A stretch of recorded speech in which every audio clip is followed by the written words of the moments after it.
is a little after 5:30, so I'm going to go ahead and get started. I know there will be other folks that trickle in here as we get going. Traffic is not the best right now. But I'm so glad that those that are here can join. And of course, this webinar is being recorded. So it will be posted to Ardent's website in the next couple days. My name is Jennifer Carter, and I am the Chief Operating Officer here at Ardent Residential. I'm also the qualifying broker, and I've been doing community association management in Georgia for over 20 years. This webinar is focused on capital expenditures, really capital expenditure projects and how you manage them. And I love this topic because I do have firsthand experience being a project manager for large scale projects in the community association management sector. So I have a lot of knowledge about this, and I'm excited to share that with you guys, especially as we're in budget season and we're finalizing budgets and we're looking ahead at capital expenditures that are going to be happening for 2023, because 2023 is right around the block. It's hard to believe, but it is. I keep telling everybody it's pretty much December already. So, and if you're in the Atlanta area, I am at our Atlanta corporate headquarters this week. And so the weather is just absolutely gorgeous today in Atlanta. I mean, no humidity.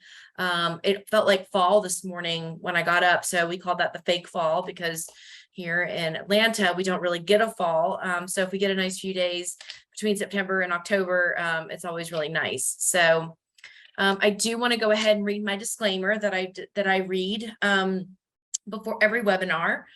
Today's webinar is for educational purposes only and should not be considered as any legal advice or counsel. You should review your community association's governing documents for more specific detail related to your association's capital expenditure projects.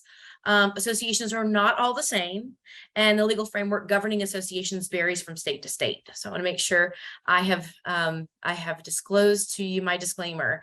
Everyone is on mute, but if you do have any questions, please feel free to put them in the chat, and time permitting, I'll get to those at the end of my presentation. I do like to wrap up my webinars usually within 30 to 35 minutes, because otherwise they become, I think, too long, and I think you lose your audience. So very excited again to be talking to you guys about capital expenditures. And here are the real agenda items that we're going to cover tonight. What is a capital expenditure project? What is a reserve study and why are they so important? Who needs a reserve study? What are different types of community association specific capital expenditure projects? What would be considered a CapEx project? And so when I say capital expenditure, you're going to hear me say CapEx a lot tonight. So CapEx is my short term of capital expenditure, so I don't have to say that over and over again. Management company contracts and the management of CapEx projects. I think it's going to be really important to talk about that. Why are managers really not capable or qualified to manage CapEx projects? This is a good one. A lot of people are going to be interested to hear that answer. And then we will finally get to how you manage, how a project manager, I should say, would tackle the management of a CapEx project. So the first thing I want to do is I want to start with, hold on, my Zoom thing is not letting me, I got to move that over. Okay. What is a CapEx or capital expenditure project? Okay, a capital expenditure project or capital expenditures are funds used to acquire, upgrade, or maintain your capital assets, or really for the purposes of this meeting, it's really how to maintain your common elements and your common areas for your community association. Capital expenditure could have a different definition or a little bit of a modified definition depending on the industry you're talking about the definition of a capital expenditure. But for the purposes of tonight, it's really talking about the funds that are used to maintain your common elements, your common areas. They're also known as, and you might hear me say this tonight a lot, as large scale projects. So CapEx projects are typically considered what we call large scale projects. And what does that really mean? Okay, that is typically defined as a project basically anything that's a project that's over $5,000, that is not, and here's the key thing, that is not a normal day-to-day budgeted operational expense. Okay, so a lot of times people ask me, well, is a capital expenditure project for our pine straw installation that costs $10,000 each time we put pine straw down, is that considered a CapEx large scale project? And the answer to that is no, it's not. We are talking about the non-budgeted items, or non-budgeted items, or they could be budgeted items under your CapEx project section on your budget, but they're not part of the normal day-to-day operational expenses, right? Paying your water, your electric bill, paying your landscaping contract every month, your pool vendor contract, your janitor services. Those are your normal month-to-month, day-to-day operational expenses. So the next thing I want to talk about is reserve study. Now, I have a webinar on the website. I think it's the budget webinar, if I remember correctly. I did that last year, probably around this time. And I spent a lot of time talking about reserve studies in that webinar. So if you want more information on reserve studies, please make sure you go and check out that webinar. But a reserve study is essentially an estimate of cost to repair or replace major common area components, right? So like roofing replacement project or repaving of roads. And basically what it's doing is estimating the cost of repairing or replacing those major items over a long period of time, usually 20, 25, 30 years. Ideally, all major repair and replacement costs would be covered by funds that are set aside by the association's reserves. Okay, so you hear a lot of times I will ask a board that is coming on board with Ardent or interviewing Ardent. I will ask them if they have a reserve study. And I think sometimes people get confused by that question and they'll say, well, yeah, we have reserves. Well, having a reserve account is not the same as having a reserve study. A reserve study is done by an engineer. Okay, that's another question that comes up a lot. Does Ardent prepare the reserve studies? And the answer to that question is no, we do not, because we are not engineers. And so an engineer who has gone to school specifically for that would be the ones to complete your reserve study. And the cost for reserve studies vary. It just depends on the age of your community, the last time you had a reserve study, if you ever had one, and the number of units and the types of common elements. So I would hate to provide you guys with a cost because it could vary anywhere from $2,000 to even $15,000, $20,000, depending on type of community you are, type of condominium you are. But those funds that are set aside to pay for projects when they're needed, capital expenditure projects when they're needed. That's why you have reserves. That's why you have different accounts that are specific for just saving away money to pay for your large scale CapEx projects over the course of 15, 20, 25, and even 30 years, okay? I always like to tell people it's like a blueprint, and it tells you when certain projects need to be done over the course of that long period, right? It'll even give you an estimate of what those costs might be with inflation down the road, down 15, 20, 25 years. If you don't have a reserve study, how would you determine what large scale projects need to be done, right? Like how would you know, again, if you're not keeping up with it, you don't have this blueprint, how do you know when your roofs need to be replaced, or when, the clubhouse needs to be renovated every so many years, or the pool needs to be resurfaced? The reserve study tells you when all those things are supposed to be happening, and you should follow that blueprint as much as close as you can. The other big thing that a reserve study does, then I think this is such a huge selling point of getting a reserve study, not that I should have to sell people on getting a reserve study, they're just so important, is when you have to raise the dues in your community and homeowners want to know why, and they want to understand why the dues are being raised, you can explain to them with this actual document that spells out all of these special projects and these capital expenditures that have to be done.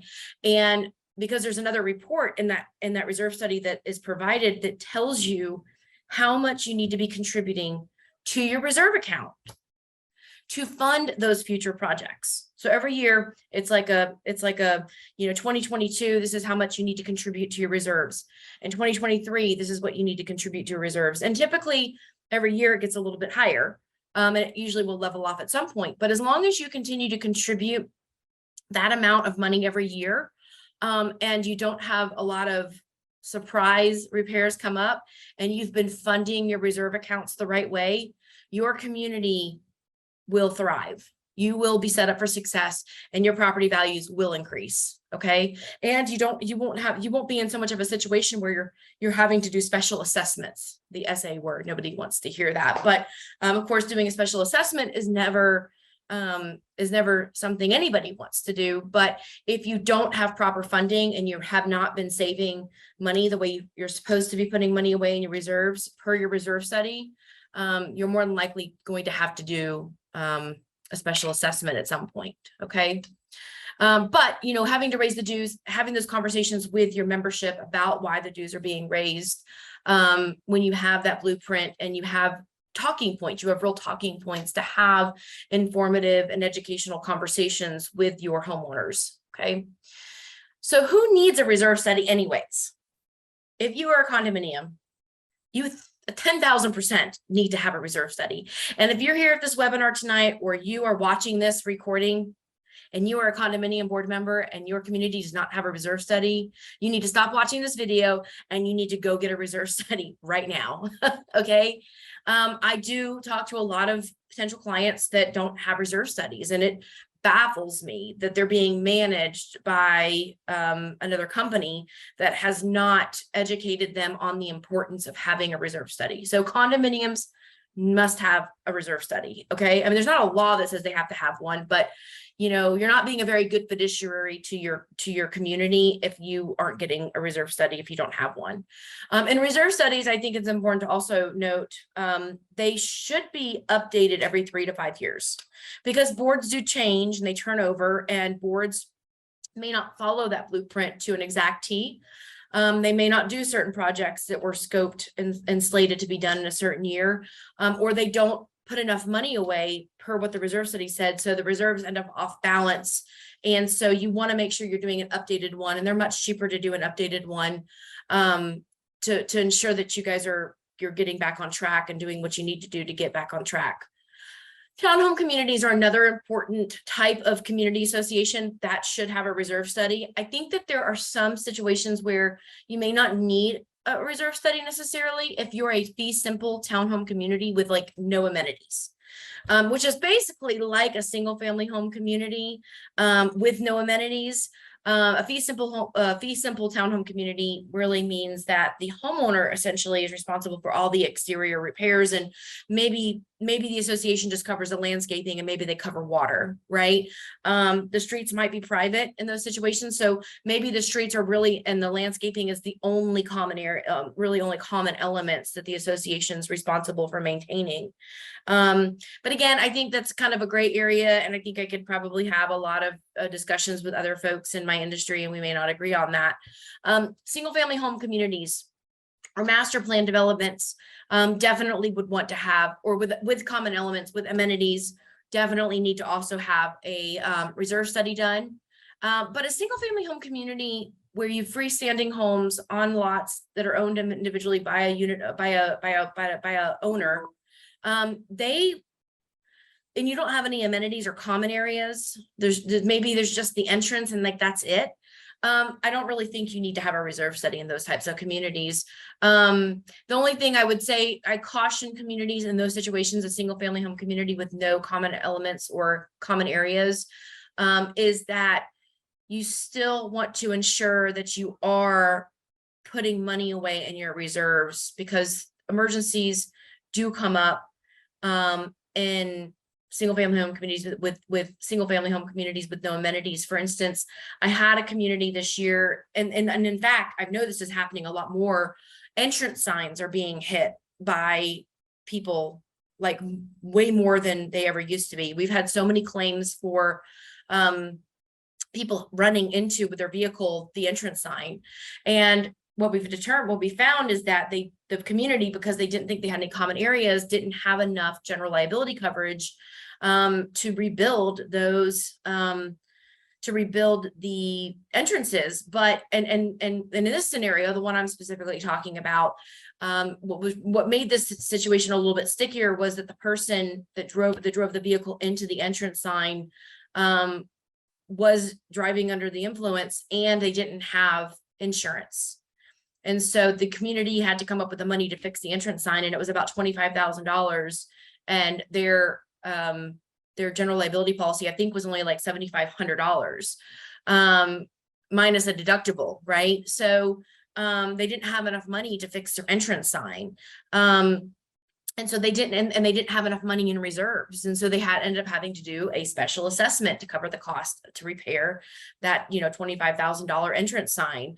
And people were not happy about it. They were not happy about it at all. So you still want to make sure that you guys are planning for the unexpected, no matter what. That's the most important thing.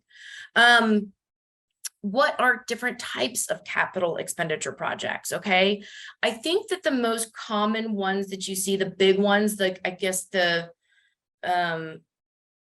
ones that most people think about when they think about a CapEx project are like roof replacement projects, where you're either replacing all the roofs in your community or you're replacing them in phases.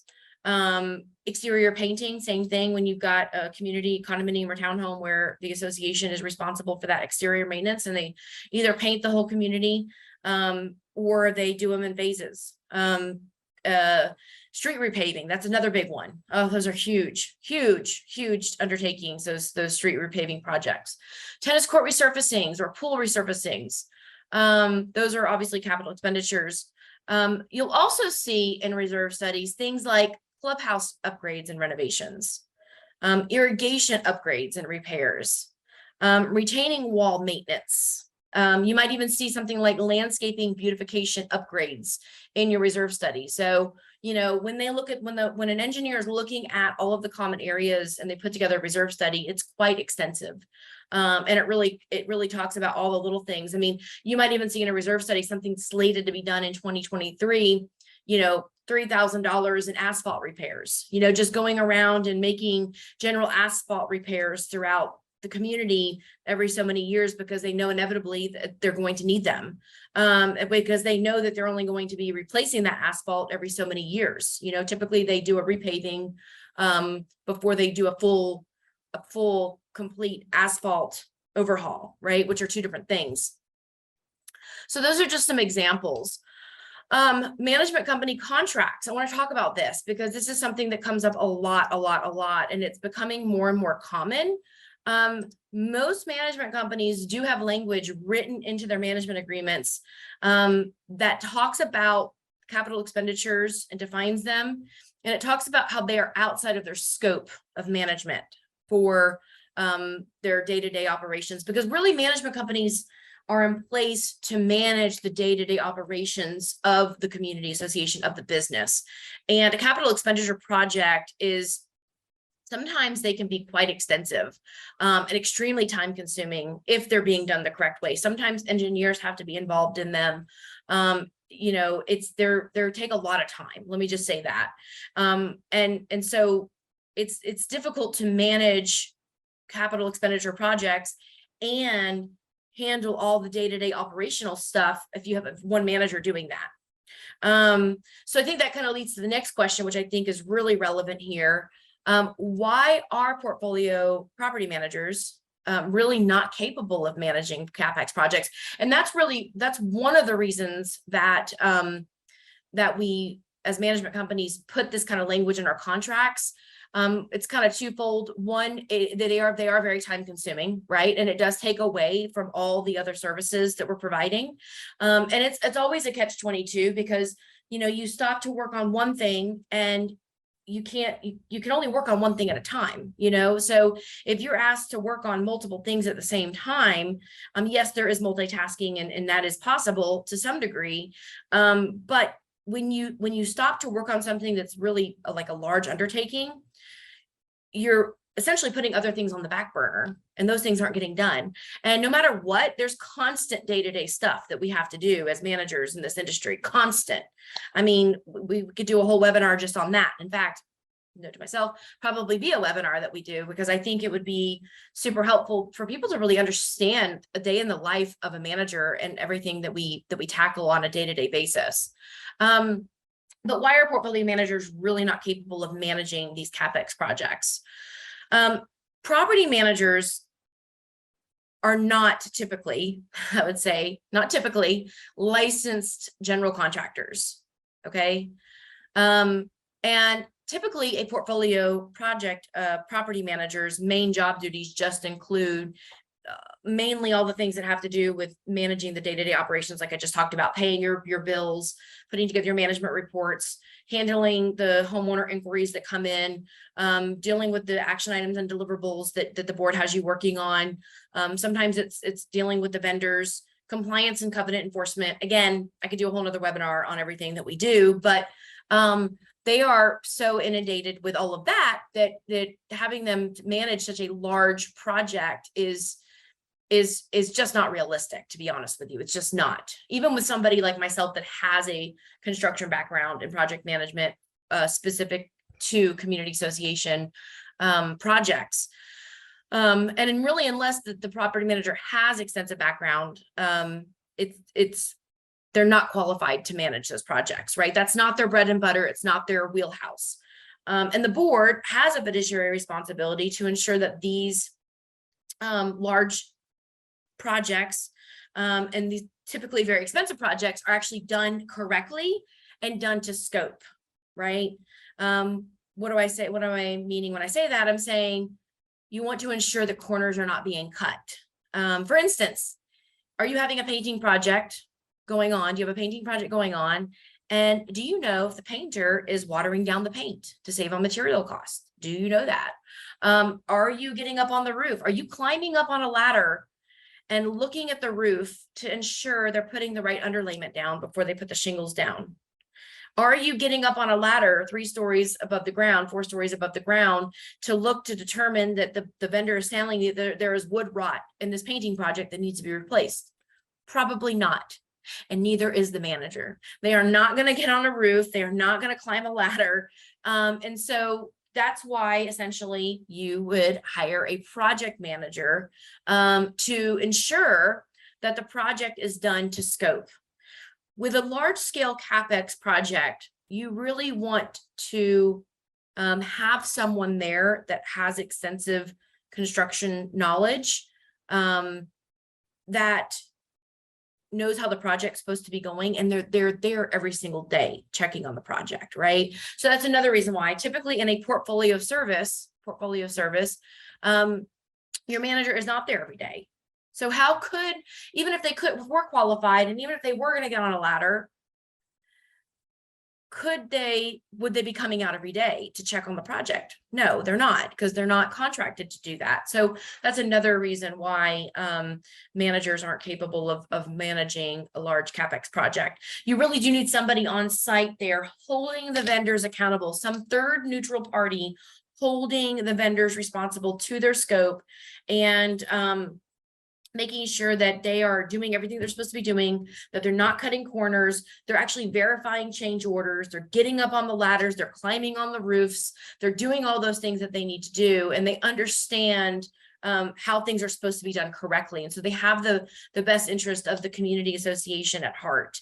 And this kind of really leads me to my last dot point as we kind of wrap up the webinar, and then I'm happy to take any questions if there are any in the Q&A, which I believe there are.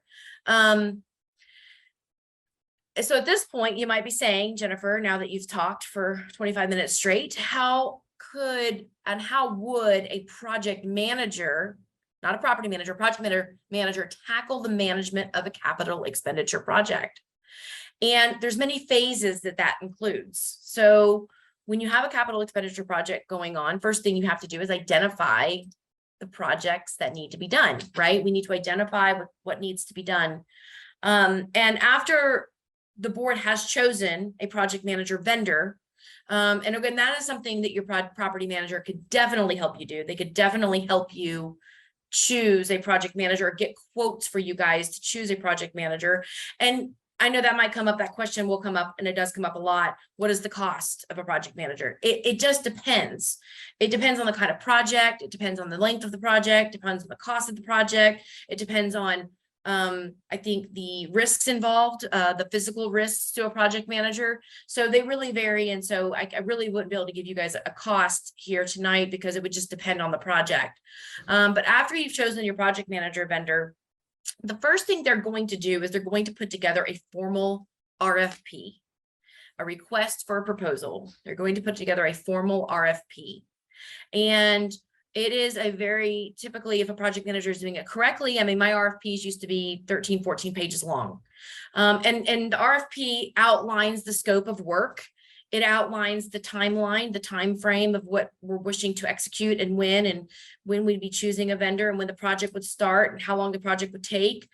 It will outline a lot of insurance and warranty requirements that the project manager and the board would want that vendor to specifically have related to that project. It will also ask a lot of questions related to the vendor's capabilities in completing a project like that. It could ask other projects that they've completed that were similar in nature and providing references for those projects as well. So it's a very formal document that goes out to a very specific type of vendor, group of vendors. Project managers typically send it out to as many as they can, vetted vendors. And then they will hold what's called a pre-bid meeting on site, and they will meet any of the vendors that wish to participate in that RFP. And they will walk the job, they will walk the property, they will ask questions to all the vendors that are there. So they don't do it individually typically. Typically they do it as a group. And then they give them a deadline. They have a deadline to turn in their proposal with the formal RFP. So the answers to any supplemental questions that that are included in that RFP, providing references, all that good stuff. Then what your project manager is going to do, this is really the second phase. So that first phase was the formal RFP process. The second phase is, and why is it important to have a formal RFP? Let me just say this too. It's really important to have a formal RFP outlining the specifications and the expectations of the proposal. So it's easier to compare apples to apples quotes. Okay, I cannot tell you how many times I could send out as a manager, like not having any construction experience, where my managers will send out a bid to pressure wash the sidewalks. Let's just take something very simple, like pressure washing sidewalks. And we will get 5 or 6 quotes back for pressure washing the sidewalks, plus multiple other things, you know, that we didn't even ask for, or different measurements on the sidewalks, or different area of sidewalks being pressure washed. And so, you know, they don't really become apples to apple comparisons. So, you know, project manager is going to ensure that the proposals that come back are true apples to apples. They're going to evaluate the answers to all the questions that were asked in the supplemental part of the RFP. They will check on references. They will take a look at their warranty guarantees and other things that could be very important to the board or the community. And they're going to then put together a formal, or I used to call it an executive summary, I think is what they call it. So an executive summary of all the bids they received back. So it's very easy for the board to see a snapshot. If they don't want to read through all the RFPs and all the supplemental questions, you know, they don't have to. It's nice to kind of have a snapshot of what's come back. And then, you know, the project manager would typically make some recommendations. They would also set up meetings with the board and answer questions with the board, maybe even help interview. Maybe the board is leaning towards 2 vendors and they're not sure which one to use. Maybe they set up interviews with that vendor with the board, you know. So there's a lot that could go into that. That's really phase 2. Phase 3 is once the board has chosen the vendor they want to move forward with, that's when I always say the real hard job starts, because now they've chosen a vendor and now the work is going to begin. And that is when they start to put together all the communication that needs to go out to the membership about the project, making sure they're doing door hangers and emails are going out, and that we're preparing the community as much as possible for what to expect and who their point of contact is, which would be the project manager. So, you know, you got a nail in your tire because the roof replacement project, inevitably someone's tire is going to go flat. they're going to contact the project manager when they have an issue with that. You know, when the painters accidentally swing into the window and crack a window, it happens, project manager is going to handle that, right? So the board doesn't have to get involved with that. And it keeps the manager at a place where they can still continue on with the day-to-day stuff that they still need to do for the community. They're going to be there on site providing real-time reports on a daily basis. So you guys will get real-time updates from the project manager on the progress of the job and any issues that they're seeing. They'll be verifying change orders. They inevitably come up, especially with roofing and painting projects. So any change orders would be verified by the project manager to ensure that they really legitimately are additional work that's needed that just wasn't, you know, you weren't able at the time to account for those types of things. And they will be the one to make sure the warranties are all valid. I think that's also another really important part of a capital expenditure project, is making sure that the warranties are all valid. Because if you do something during a project, and this is another really important fact about project management, is that, or if you don't have a project manager or somebody that knows what they're doing, manage these large scale projects, you could easily do something to void a warranty, a materials warranty on a project. And so the project manager is going to ensure that those warranties are valid, and nothing has been done to make that warranty null and void. So that's a huge piece for that. So then they're going to be the ones that final sign off on the project. You know, hopefully at this point, everybody's happy with the project, and then we can, you know, issue payments out. That's something that the management company would typically do, is they're still going to issue deposits per the board's approval, or final payment to the vendor per the project manager and board's approval to do so. But that's it. I know I probably made it sound really easy tonight, but there is a lot that goes into it. And I always tell everybody, sometimes the smaller projects are the worst to deal with. Sometimes they are more work than the bigger projects. So that's something that comes up a lot with my boards, and they'll say, oh, we just have this small project coming up and it's only going to be like $7,000. And I'm like, sometimes those take more work than a $50,000 project. So it just depends on the project and the board dynamics, and there's a lot that goes into it. So as we close, I do want to get to some of my questions here. The first question I have is the reserve study should be shared with every homeowner, correct? Yeah, absolutely. You should absolutely share your reserve studies with the membership. You should post them on your portal. There's really no reason to hide reserve studies. It doesn't have anything confidential in them. And again, it's a tool to use to educate and inform homeowners. The next question I have, does Ardent provide project manager references? Oh yeah, absolutely. We have to. I mean, we have many that we can provide, and we could get you guys quotes. We could get our clients quotes for project manager services. Our webinars are located on our website. I think it's myardent.com. And let me just go there really quick, and I can tell you guys exactly where it's at. I forget the section. Our website is brand new design on our website. So under resources and then videos. So if you go to myardent.com and you go to resources, and if you scroll to the bottom, all of my webinars are there. So you guys can have lots of fun doing that. This has been a great webinar, guys. Thank you so much for your questions. Again, this will be recorded and posted to our website. If you do have any other questions outside of this webinar, or you just weren't comfortable asking them during the webinar, please feel free to email info@myardent.com. That's info, I-N-F-O, @myardent.com. Those will get sent to me, and I'll be happy to answer any questions that you guys have. I hope you guys have a wonderful evening and a great rest of your week. Thank you guys so much for attending.